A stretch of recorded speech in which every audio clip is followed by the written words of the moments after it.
Hi everybody, Sandi here from Sandi Cooks. Today I'm going to be making something I've never made before.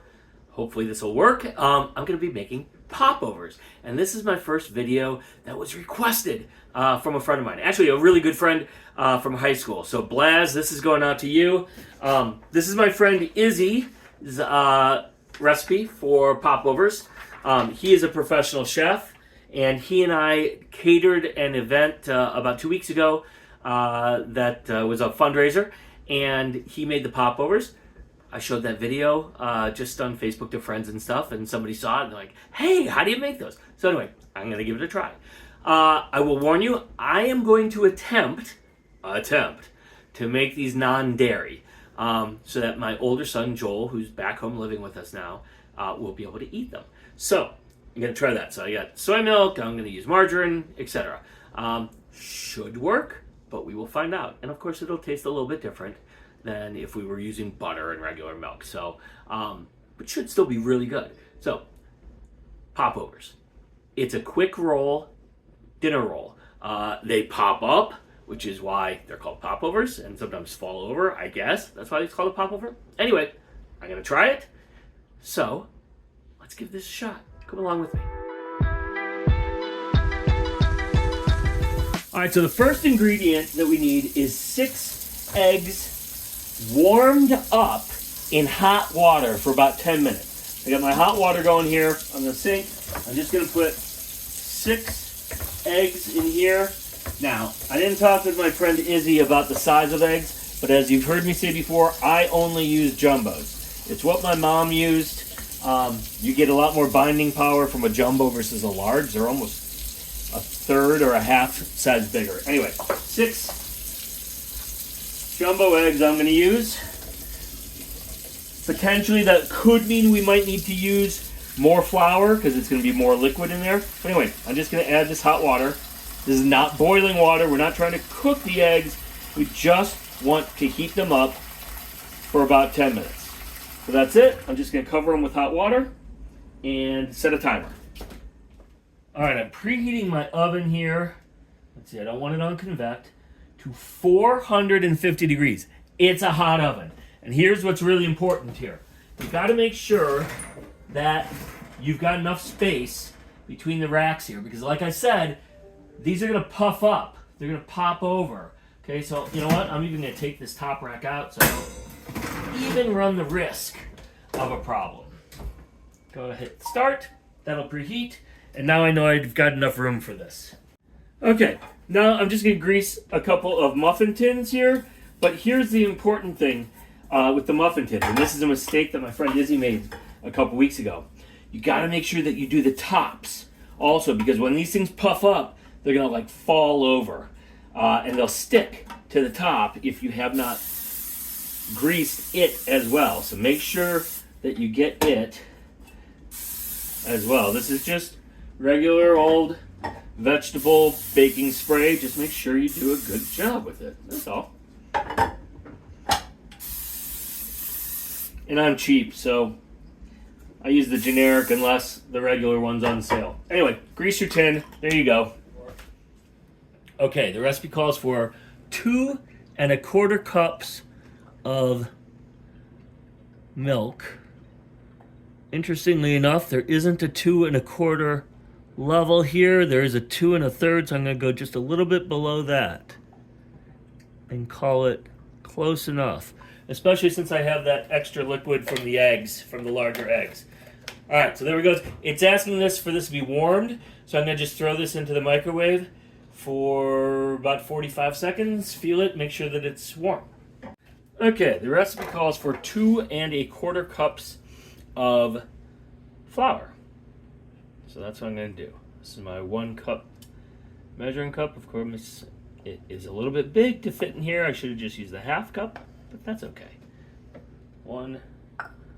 Just do it slow so you don't make a mess.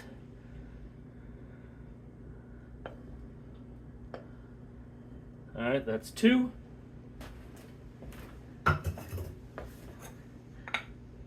And 1/4. Of course, I'm being so exact with these dry ingredients, but my eggs are going to give me more liquid, so oh well. We'll figure it out. was insufficient. 40 seconds was insufficient for the milk. It's still cool, so I'm actually gonna hit it for another minute. All right, a minute 40 was actually perfect for the milk. It's nice and warm, but not hot now. The last ingredient we need is some melted butter. So I've got 4.5 tablespoons of margarine here, and I'm just gonna melt this.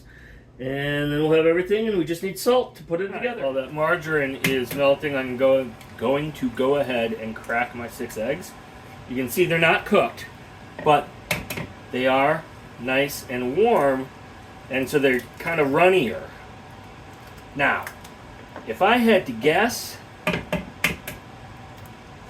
because I am an engineer by nature, if I had to guess, by heating that up, the whites are thinner, and it will be less like, it'll be, how do I describe this?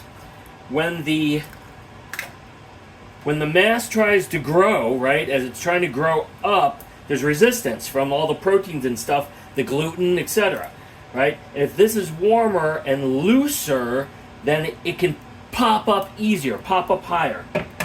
Kind of like a thunderstorm, right? They hit a, well, I've never talked about this before, but I'm fascinated by thunderstorms. They hit a temperature barrier, and then they develop enough energy underneath that eventually they pop up through it. That's essentially kind of the same thing, I think. All right, 6 eggs, I'm going to whisk these. All right, my oven's at temperature. Now it says to whisk together the eggs, milk, and salt. So we got our 6 eggs here. Here's our 2¼ cups of milk. I'm using soy milk. And then it calls for 3/4 of a teaspoon of salt. So I got my kosher salt here, 1/2 and 1/4. That's 3/4. And it says to whisk this until there are no longer streaks of yolk. Essentially, we're making like French toast batter here.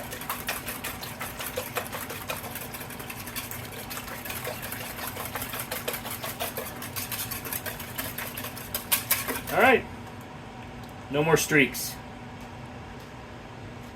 All right, next it says, stir in all the flour at once, mix until there's only tiny lumps. So I'm gonna dump this in. I'm gonna use a spatula here so it doesn't get too gummed up, but we'll see what this does. We'll mix this in here. I guess it's gonna probably be pretty liquidy, which I suppose I should have expected. It also explains the longer cook time in the oven. This is going to be a very eggy bread. So not a challah, but not all that different from a challah. Okay, I am going to use a whisk in here. Where's my whisk? Bring that back. Didn't realize it was going to be this watery, so a whisk is fine.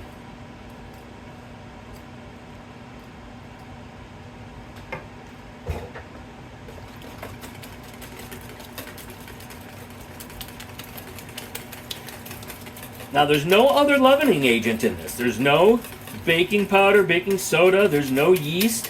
The only leavening agent here is the egg.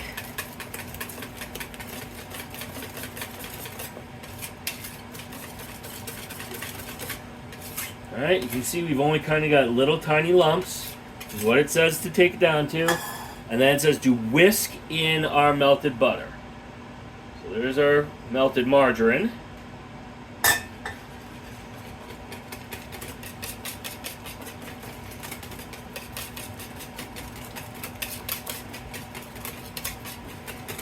If you've watched my Swedish pancake recipe, this isn't that far off. It's a little bit different. Proportions are different, but it's not that far off. All right, now it says to fill the tins up to 3/4 of each tin hole, if you will.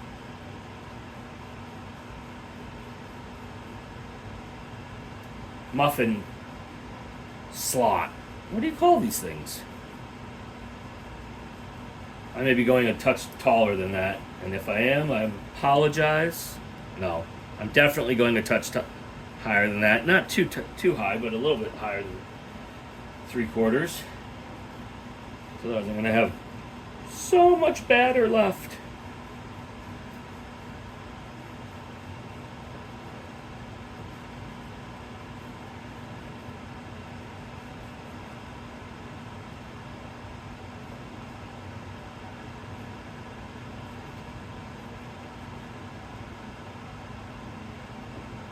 This is going to be really interesting. Well, Christine, I hope that these work and that you and I now both have a recipe for popovers, both dairy and non-dairy. Whoops, I need to go back and fill this one more. I'm sure this will work if I was using all dairy ingredients. The only question is how the chemistry changes with soy milk and margarine. But it will be what it will be.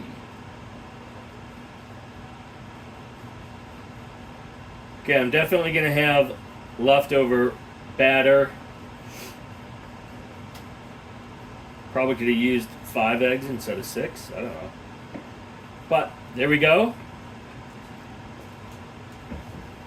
These go into a 450-degree oven for 20 minutes.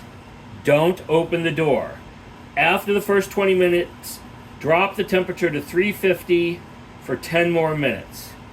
All right, I got my timer going. No, I don't have my timer going yet. I'm putting these in 450 for 20 minutes. Start. Okay, it has been 20 minutes, so you are now watching me do the very, very difficult job of changing the temperature to 350 degrees and setting a timer for 10 more minutes. Don't open the door. By the way, it smells in here. It's really eggy. It smells almost like a casserole or even a quiche baking, although you don't have all the other smells like onions and garlic. It smells good. Okay, my timer went off. It's time to take these out. But like an idiot, I did open the door for a second. I don't know why, but I did. All right. Those are our popovers. They look a little smaller than the ones that my friend Izzy did, but they look okay to me. I don't know. There they are. Hope you can see them. Popovers. Not sure why that one has a big hole in it. But here's the cool thing. You can see inside there. It's hollow, right? So these things are light and airy. And that's what's going to be the cool thing about them. Anyway, I hope they came out well. I will let you know after we taste them with dinner tonight. Or maybe I should test one in advance in a couple minutes. You know what? I'll do that.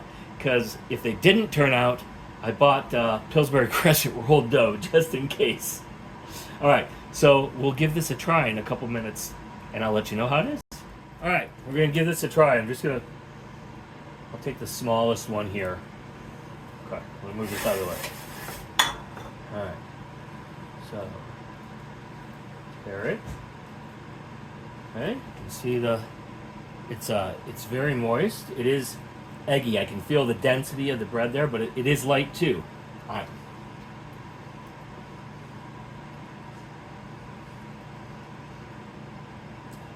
That'll work. I'm not actually sure if it's right. Maybe they could have been taller. I'm not sure. But they're not. They're light and airy, and they taste good. Very eggy, but they taste good. All right, we'll go with them. Popovers. One more time. That's what they look like. And I hope they work well for you, and I'm now making a mess. If you enjoyed this video, please click the like button. Subscribe to Sandi Cooks on YouTube so you don't miss new recipes.